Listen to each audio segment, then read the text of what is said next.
Hey, so I got a question from Catherine Francis. It said, have you won NaNoWriMo? I plan on doing Nano this year. How about a video about how you found out about Nano and your overall opinion of it? I thought that was a really good question, so I think I'm gonna go ahead and answer that today. So my very first NaNoWriMo was in 2005. I was 15 at the time, in high school, obviously. I had been writing anyway. I wanted to be a writer already. I'd been writing stories or coming up with ideas for stories pretty much my whole life. My friend Michelle, who's also a writer, I believe is the one who told me about NaNoWriMo, and she was trying it. I don't know if it was her first year or her second year, but she asked me to try. I went ahead and did it, and back then NaNoWriMo was much smaller. I don't think it was international yet in 2005. No, it was a much smaller thing. There wasn't quite the expansive forums or anything. It was mostly Chris Beatty, and I believe he was still writing all of the pep talks, I'm pretty sure.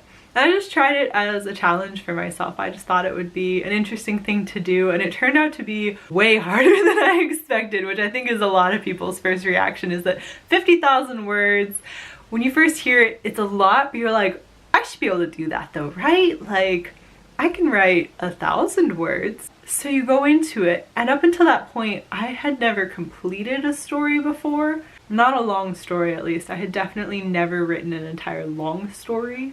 And I think the longest story I had ever written to completion was probably handwritten, and probably only around 30 handwritten pages, which isn't actually a lot. So I went into it with kind of no expectations, and the story I wrote about, the very first one, I had this great idea, and it was totally based on Inuyasha.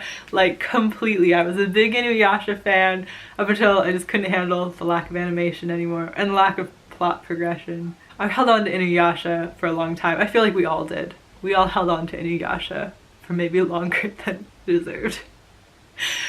Tangent quickly. I feel like with anime, if there's not going to be any animation, I might as well just read the manga. It's my problem with Inuyasha completely. It's been my problem with a couple other anime where it's just like, man, if you're not even gonna animate it, why are you putting it on the screen? Anyway, tangent aside. Okay, so it was completely based on Inuyasha. It was a little different, and it's hard to remember what the original version was, except that the place of it came from Inuyasha. I wanted the main character to be a fox demon. I wanted the main girl, well, the girl was the main character then. I've switched it since then. There's been a lot of iterations of this story, and it's still not been written, but she was gonna be a priestess. It's changed. There's a lot of reincarnation things going on, which of course was inspired by Inuyasha. And it had to do with time, and the girl was the keeper of time, that was something that was passed on generationally.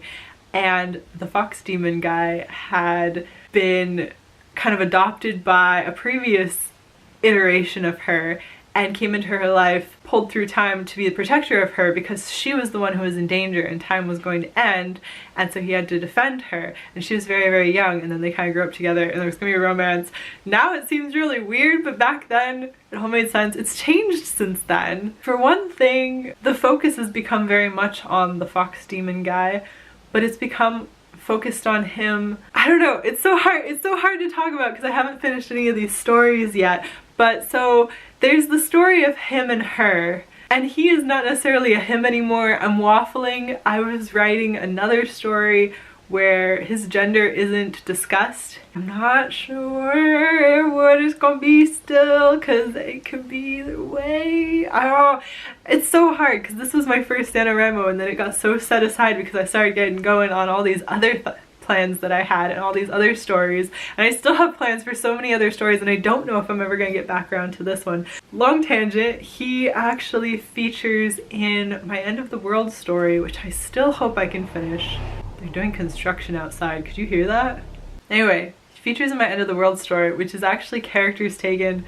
Actually, Kitty was never a NaNoWriMo story, but all the other characters come from NaNoWriMo stories from over the years. Anyway, let's get back on track. I thought NaNoWriMo was exciting. It gave me an excuse to write, and I made it to 10,000 words that year. 10,000 words is quite a lot. And there wasn't kind of the same pressure either to get to the 50,000. It was just kind of a goal. I feel like it became very commercialized over the years, the whole NaNoWriMo idea, especially once there were authors getting published with NaNoWriMo stories. Water for Elephants is one of the big ones where when that happened, people were like, whoa, NaNoWriMo, suddenly it has like a better reputation, because it did have kind of a crappy reputation for a little bit. People are like, oh, you wrote a novel in a month? It can't be any good then. Whereas like, I don't know why people think that you write it and then it's done. Like, you just wrote it. It took a long time for people to connect that writing is drafting, and that doesn't mean that you completed a novel in a month. I don't know why that took so long, but I feel like that took a good, what, like 2015 or something. Like, it was pretty recent that the mindset finally like caught up with the concept. But yeah, so back then I was pretty chill. I was pretty surprised that I wasn't gonna make it to the 50,000, but I was really appreciative for it. And the next year when I came back, I did make it to 50,000. And it wasn't because the story was bad. The story was different, I think. I'm pretty sure I did a different story. And it wasn't because I like planned better. It might have been there was a better community. I believe I started finding the other people kind of doing NaNoWriMo by then, and I was kind of reaching out more, and it was more of a community thing than just like a challenge for myself. Yeah, my first year, I loved it. I was hooked. I found that November was a good month for me to write, even though there were things going on. It was kind of, even if we were like taking a road trip traveling for Thanksgiving, it was very accepting. Like, my family was very accepting of me being like, no, I have this thing I'm doing, this NaNoWriMo thing, and I have to be writing in the car. Like, someone has to loan me a laptop, because I didn't have my own laptop at the time. I have to have a loaner laptop so that I can sit in the car and type so that I can make it to these goals. And that actually, like, that worked so well for me. Like, having something solid that I was like, this is the goal, this is the time period, this is what I'm doing. My family was really accepting of that. Like, not just being like, oh, I'm writing, and then they're like, well, put it aside. It's like, no, I have a goal to make each day, and I have to make that. And it just was a good way for them to sort of understand me and what I was doing and trying to accomplish. It was a quantifiable way for them to be on board with me, and that was one of the best things about it for me, was that this was a way to make it acceptable to everyone else and to make it acceptable to myself that I was writing a novel and I was going to be a novelist.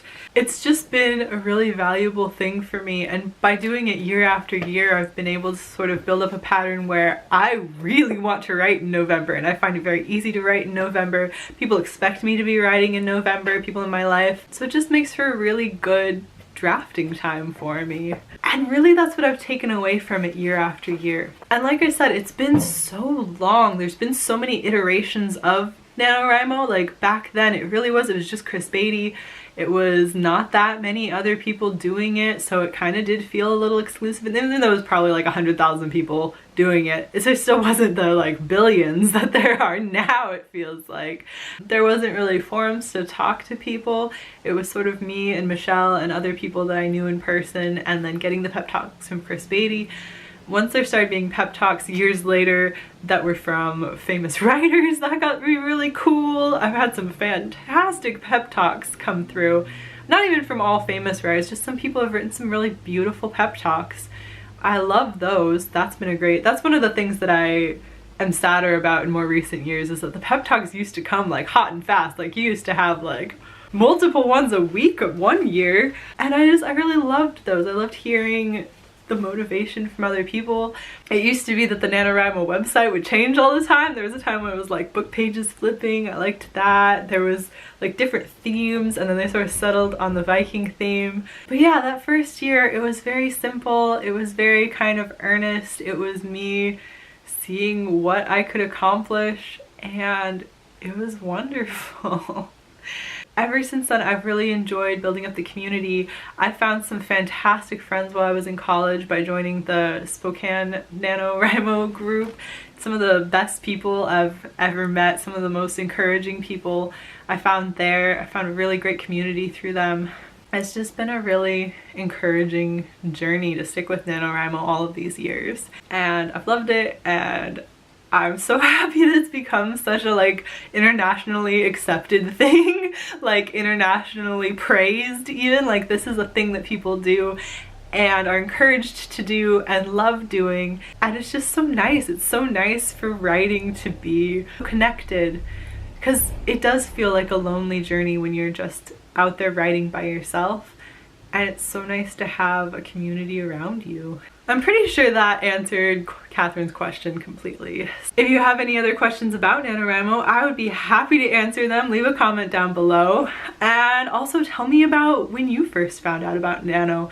What was your first year? What was your experience like? What's your opinion about it? Leave all those down below and let's start a discussion. If you like videos like this, give it a like and subscribe.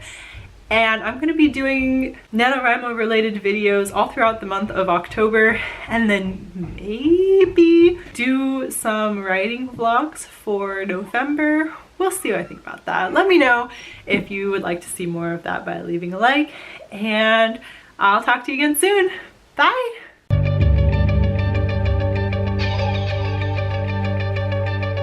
Here. Why are you making so much noise? There's so much noise going on. I'm trying to do a video. I'm trying. Between you and the construction workers, it's not working so well.